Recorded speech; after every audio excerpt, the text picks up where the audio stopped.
And they're off. A sea of blue and gold engulfing Shafter High School this morning as the Generals start their long march to Orland, California. Armed with a police escort, Kern's Cardiac Kids traveled some 370 miles, hoping to return home with a state title in hand. Well, they say diamonds form under pressure, so it's only fitting that a program one win away from its first set of championship rings thrives when many would crumble. Shafter's 2022 season was always going to be an adventure. Some days I have great expectations, and some days I wonder if we're going to be able to tie our shoes and chew bubble gum at the same time.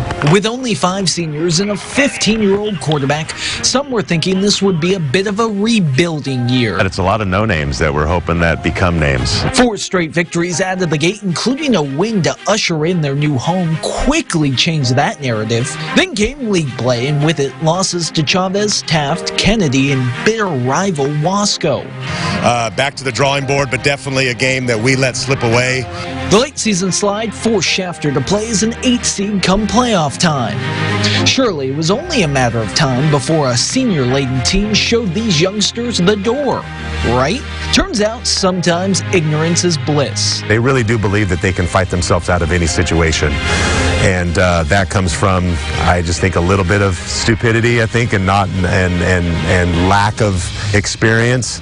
After throwing 4 touchdown passes in his first postseason game, freshman quarterback Ezekiel Osborne, with his cool, calm, collected approach, took the central section by storm.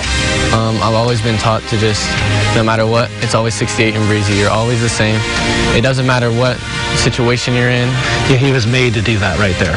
First, it was back-to-back one-point road wins, setting the stage for the city's first Valley Championship since 1955. I think it's a testament to them. You know, we're a young team, so is there ever going to be a time where they figure that what they're doing shouldn't be doing what they're doing with how they're doing it, but they just continue to figure out a way. I mean, I think it just comes out that they're very much together.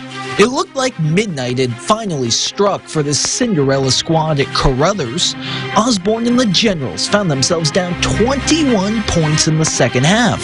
For most teams, that's a death sentence. For the newly minted Cardiac Kids, that was just the beginning. The comeback, 67 years in the making, as a football community of just over 20,000 erupted. We've been a road team this whole year, so our kids are comfortable getting on a bus and playing in front of other people's crowds. And I mean, it's obvious tonight. I mean, it's obvious this whole run. I mean, we win 2 games by 1, and we come down, and I mean, we win this one by 6 points, and it was closer than 6 points, and we had every opportunity to give that away, and we figured out a way to win.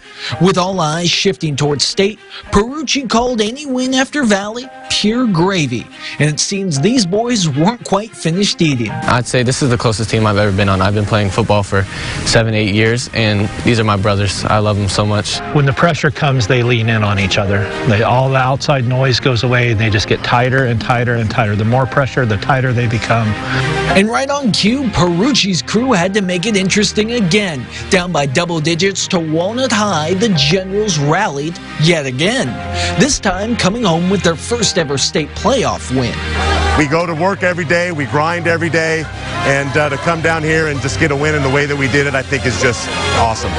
With a week to process and prepare, it's on to Orland in rain-soaked Northern California.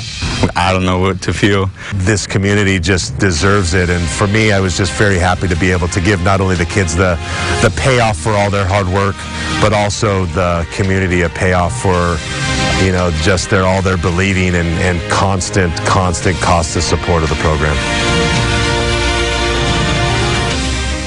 Well, we'll have complete coverage from both of the games starting tomorrow on 17 News at 5.